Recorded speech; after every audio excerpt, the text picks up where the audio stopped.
Eu gostaria de começar a minha fala sobre uma audiência pública que ocorreu ontem, que discutiu um tema extremamente importante sobre a Anvisa e discutiu um tema em cima de um projeto de lei do senador José Serra. A Anvisa já tem 40 anos e hoje tem muita reclamação de tempo para dar um diagnóstico, de vários procedimentos que as pessoas discordam, suspeitas, é uma bela de uma confusão. E afeta a vida de todos os brasileiros, porque ajuda, de certa forma, a que muita medicação importante não venha a público, não esteja disponível rapidamente, né?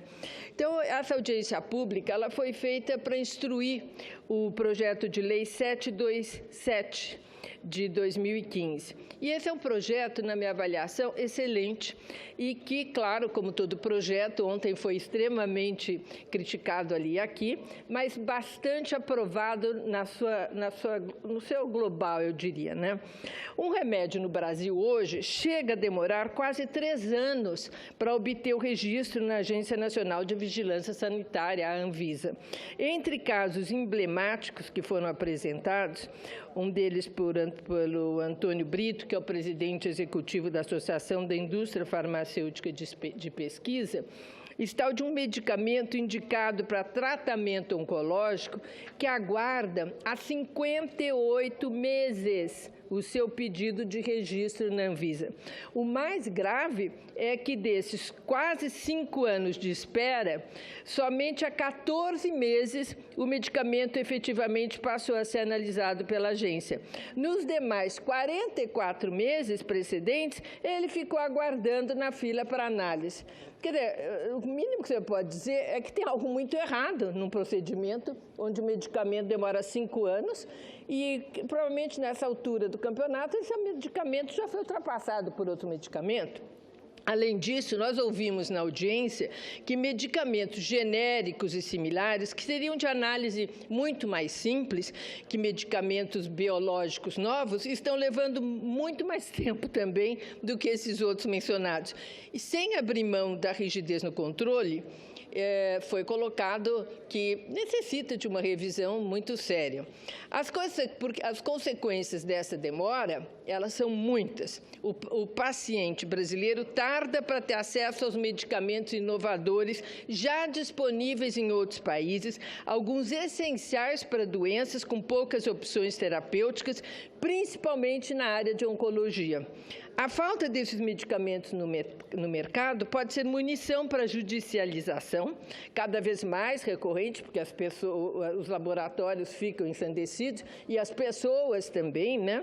E que isso acaba obrigando o SUS a adquirir medicamentos e custear tratamentos a um alto custo. Por fim, a competitividade do setor acaba sendo comprometida, afetando o paciente pela demora da entrada de genéricos e similares no mercado. Então, entramos de forma contínua num círculo vicioso sem fim, acesso tardio a medicamentos, judicialização e comprometimento do setor.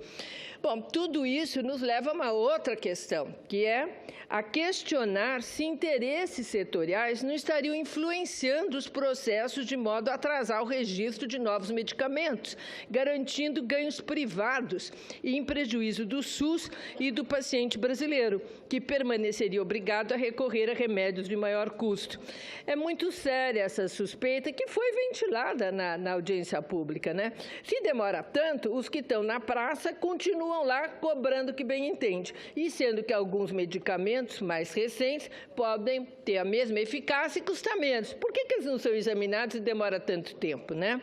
Eu creio que esse é um assunto, senadores e senadoras, um assunto que nós devemos, o Senado deve se debruçar e até mesmo estabelecer uma CPI com tal propósito, porque realmente o que custa isso são vidas, né? Outro ponto levantado na audiência é a demora para estabelecer preço dos novos medicamentos após o registro na Anvisa. Conseguiu passar várias etapas lá dentro. Aí chega na hora do preço. não se resolve. Existe a Câmara de Regulação do Mercado de Medicamentos, que é o CIMED, órgão interministerial responsável para regular esse mercado e estabelecer critérios para definição, para ajuste de preço. Alguns remédios, acreditem, esperam 2 anos para terem o seu preço definido.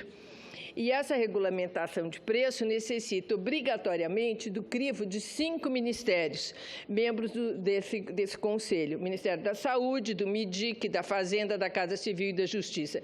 Resultado é que é uma enorme burocracia, mais atraso da entrada do produto no mercado.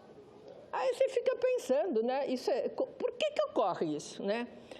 Bom, em sua defesa, a Anvisa apresentou algumas recentes iniciativas que visam dar maior agilidade aos processos e procedimentos de registro e pós-registro.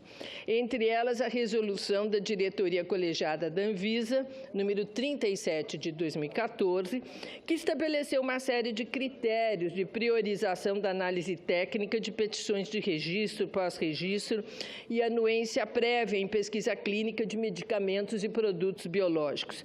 Além disso, na opinião do diretor-presidente da Anvisa, Jarbas Barbosa, parte da responsabilidade pelo prolongamento dos prazos para os pedidos de registro recai sobre requerentes que não encaminham à agência toda a documentação necessária para a conclusão de análise.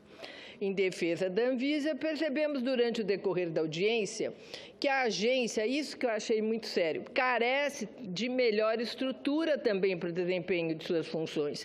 A Anvisa tem 2.500 técnicos. Sabe quantos o FDA americano tem de técnicos? Tem 14 mil, eles fazem exatamente o que a Anvisa faz, né? Tem 14 mil, nós temos 2.500. O órgão, então, nós vemos que o órgão americano ele é responsável pelo controle dos alimentos, suplementos alimentares, medicamentos, cosméticos, equipamento médico, material biológico e produtos derivados do sangue humano. Quer dizer, você tem, para análise para vocês terem uma ideia mais precisa, para análise de registro dos medicamentos genéricos, enquanto a Anvisa, genéricos é o que mais chega, né, na Anvisa, enquanto a Anvisa tem 30 técnicos, o FDA possui 150 técnicos. Então, enquanto isso foi sendo colocado, eu também pensei, nós estamos exigindo da Anvisa uma solução de problemas nos quais ela não tem perna para solucionar desse jeito. Então, nós vamos ter, sim, que abrir uma possibilidade de concurso público, porque a Anvisa tem técnicos que têm renome ilibado, tem uma projeção internacional, os nossos laudos são usados, às vezes, para outros países que deixam de fazer os seus exames e os seus procedimentos, usando já a opinião da Anvisa sobre determinado medicamento. Quer dizer, nós temos gente boa, nós não temos gente suficiente também, né? Embora a iniciativa legislativa para ampliação do quadro de servidores da Anvisa seja de competência exclusiva do Poder Executivo, eu defendi, com o apoio de vários senadores, que nós iremos ao ministro da Saúde conversar sobre esse tema, porque eu sei que o momento é de crise, o momento é difícil, mas nós não podemos deixar um coração da saúde, que é a Anvisa, sem ter condição de funcionamento ideal. Então, nós vemos aqui, a gente cobra, a indústria farmacêutica cobra, o doente fica desesperado que não consegue o medicamento que ele sabe pode ser bom, e a Anvisa não tem condição de fazer.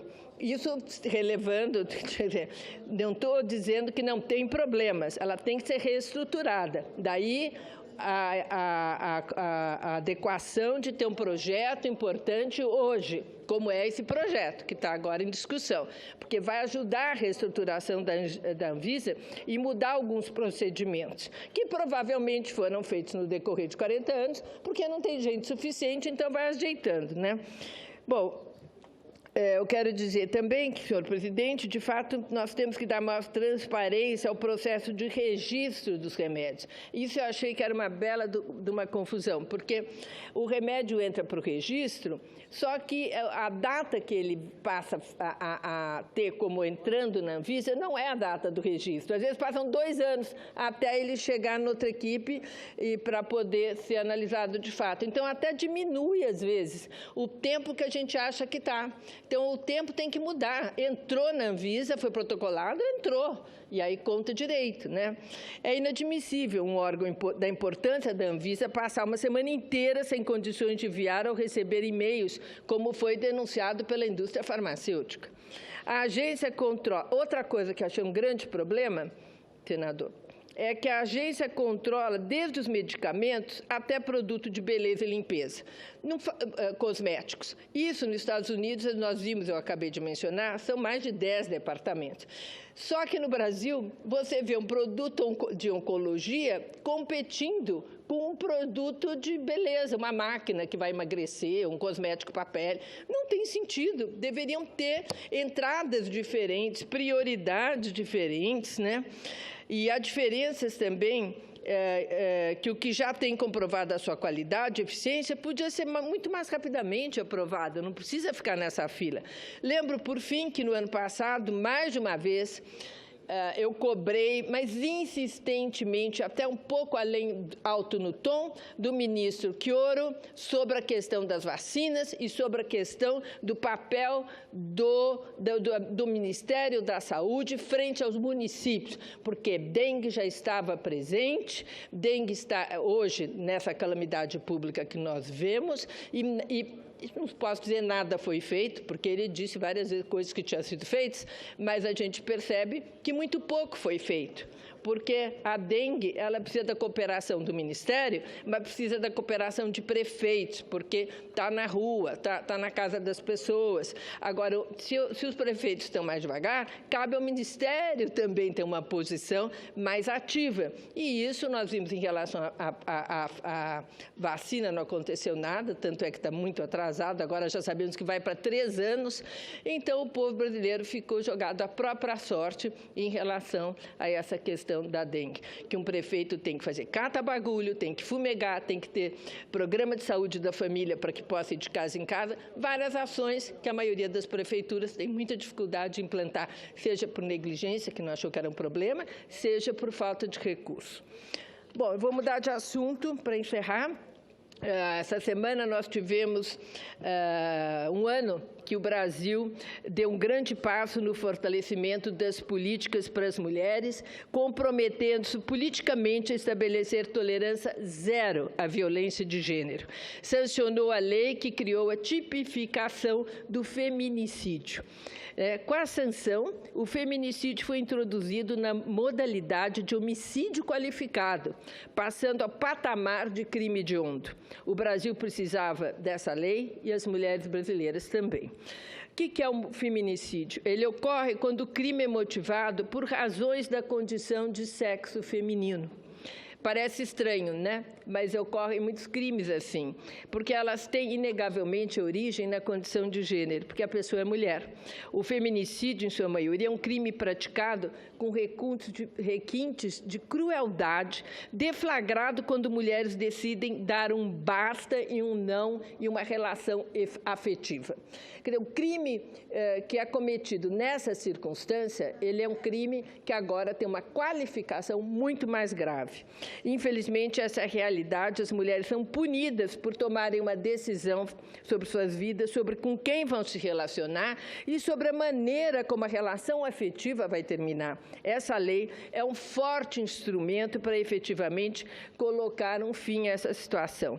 Os dados, contudo, ainda são assustadores. De acordo com o último balanço oficial feito pela Secretaria de Política para as Mulheres, que foi divulgado esses dias, o DISC 180, um dos instrumentos de proteção à mulher, recebeu 76.651 registros de violência contra a mulher em 2015. Gente, 76 mil.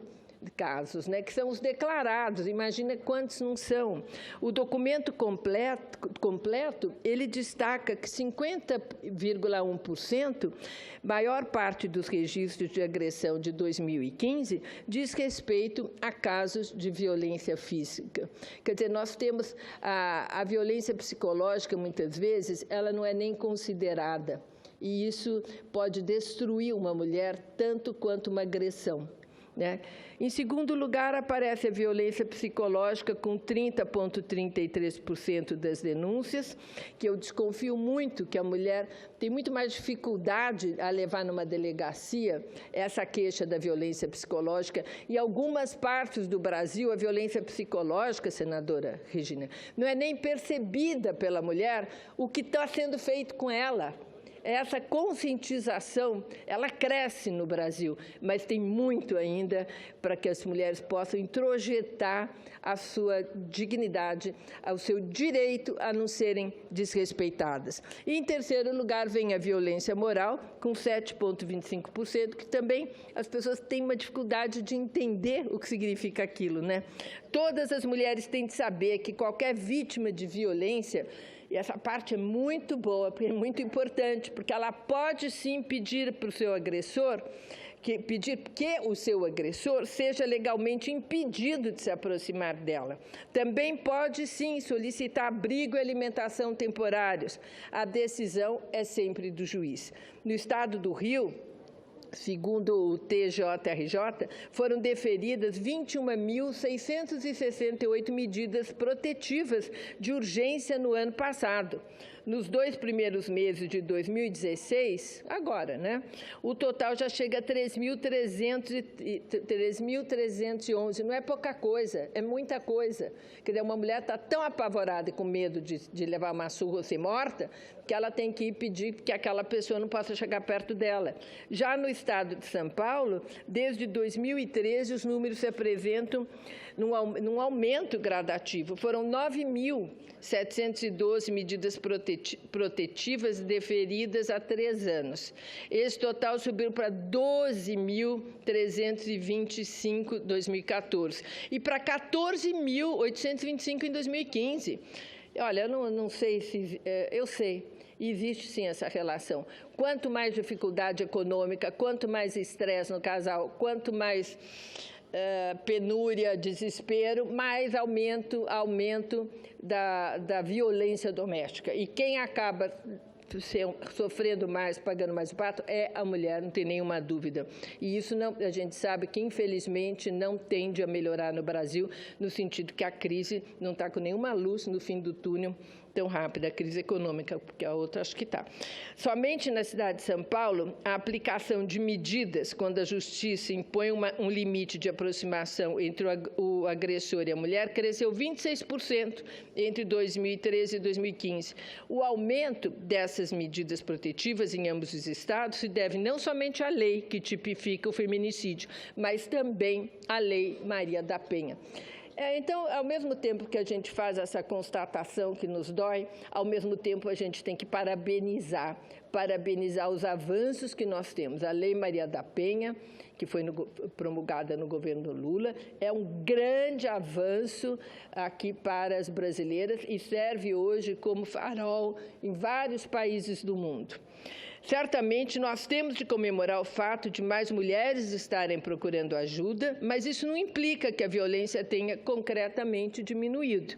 Temos de nos conscientizar ainda mais que o reconhecimento institucional e social do feminicídio, o fim da impunidade e a visibilidade pública dos assassinatos violentos de mulheres não podem passar despercebidos. Essas condutas, elas não podem ser mais toleradas pela sociedade e suas vítimas devem receber a reparação devida. Somente dessa forma conseguiremos prevenir o avanço do feminicídio no Brasil. Muito obrigada, senhor presidente.